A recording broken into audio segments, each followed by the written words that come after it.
اچھا بخاری صاحب یہ بتائیے آپ کے مطابق عالمی سفارتکاری ساری ٹینشن کو ختم کرنے میں کیا رول ادا کر سکتی ہے؟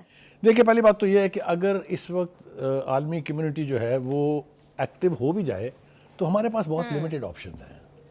ہم نے جواب تو دینا ہے، یہ تو طے ہے.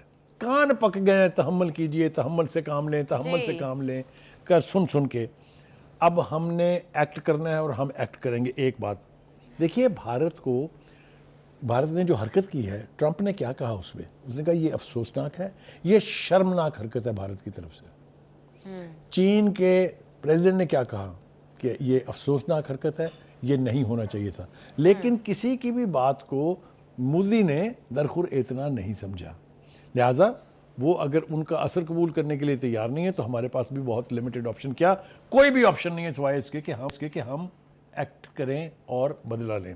ایک اہم بات جو میں کہنا چاہتا ہوں وہ یہ ہے کہ امریکہ کے صدر ٹرمپ کو یہ چاہیے کہ وہ اپنے وائس پریزیڈنٹ کے حرکات کا، اس کے موقف کا ذرا تھوڑا سا نوٹس لیں. ہمیں یہ بتایا گیا میڈیا کے ذریعے کہ انہوں نے بھارت کو مشورہ دیا تھا کہ چھوٹی موٹی واردات کر لیں تاکہ آپ کو فیس سیونگ مل جائے. یہ ارسپانسبل رویہ ہے. یہ ان کی چونکہ بیگم صاحبہ جو ہیں مکمل طور پر ہندو ہیں، بھارتی ہیں، بھارتی نژاد ہیں، تو اس لیے اس کا مارجن نہیں دیا جا سکتا کہ وہ ایک اتنی بڑی سپر پاور کے وائس پریزیڈنٹ ہوتے ہوئے اس طریقے سے ٹلٹڈ سٹیٹمنٹس دیں. تو یہ بھی ہم توقع کرتے ہیں. لیکن دوسری بات یہ ہے کہ اچھی بات یہ ہے کہ چاہے وہ برطانوی پرائم منسٹر ہیں، چاہے وہ ترکی کے صدر اردوان ہیں، سب چاہتے ہیں کہ بھارت اس سے آگے نہ بڑھے، کیونکہ سب کو معلوم ہے کہ اگر انڈیا اس سے آگے بڑھتا ہے تو جو اس کا حشر ہوگا وہ پوری دنیا دیکھ لے گی. میں یہ بات آپ کو وثوق سے کہہ رہا ہوں کہ اس وقت ضرورت اس بات کی ہے کہ ہندوستان اپنی غلطی کو تسلیم کرے، کہے کہ پہلگام کے واقعے سے پاکستان کا کوئی تعلق نہیں ہے، اس لیے کہ اس کے پاس کوئی ایویڈنس نہیں ہے. لیکن سر بول تو پاکستان کے کورٹ میں، سٹرائک تو پاکستان نے کرنی ہے. وہ تو میں نے کہہ دیا کہ ہمارے پاس کوئی آپشن نہیں ہے سوائے سٹرائک کرنے کے. ہم نے اپنے ان شہیدوں کا بدلہ لینا ہے اور ہم بدلہ لے کے رہیں گے. جو میں آپ سے کہہ رہا ہوں وہ ایک باریک سی یعنی اصطلاح ہے. سر اگر ہم سٹرائک کرتے ہیں پھر تو وار ایسکیلیٹ ہو جائے گی. نہیں جناب، ہم تو یہ کہیں گے کہ چونکہ آپ نے یہ وائلیشن کی ہے انٹرنیشنل کنونشنز کی، آپ نے بزدلانہ طریقے سے رات کے اندھیرے میں سویلین پاپولیشن کو نشانہ بنایا ہے، آپ نے ہماری عبادت گاہوں کو نشانہ بنایا ہے. Here it is. وہ تو ہم کریں گے، ہم نے پچھلی دفعہ نہیں کیا. تو جو ابھینندن والا جو واقعہ ہے آپ نے دیکھا نہیں اس کے اندر کیا ہوا. اگلے ہی دن پھر ہم گئے، ہم نے جا کے بتایا ہیئر وی آر.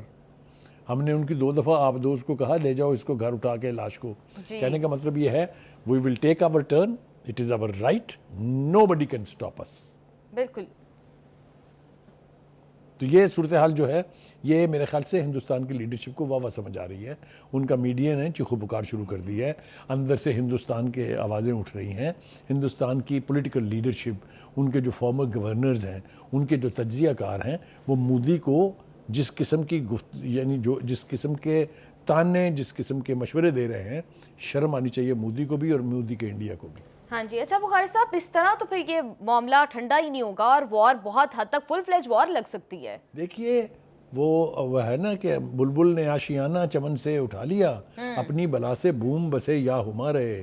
ہمارے گھر میں آگ لگی ہے تو دشمن کے گھر میں آگ تو لگا کے چھوڑیں گے، چاہے کچھ بھی ہو جائے. ٹھیک ہے بخاری صاحب، اسی کے ساتھ اختتام کو پہنچا. سی یو آل ٹمورو. اللہ حافظ.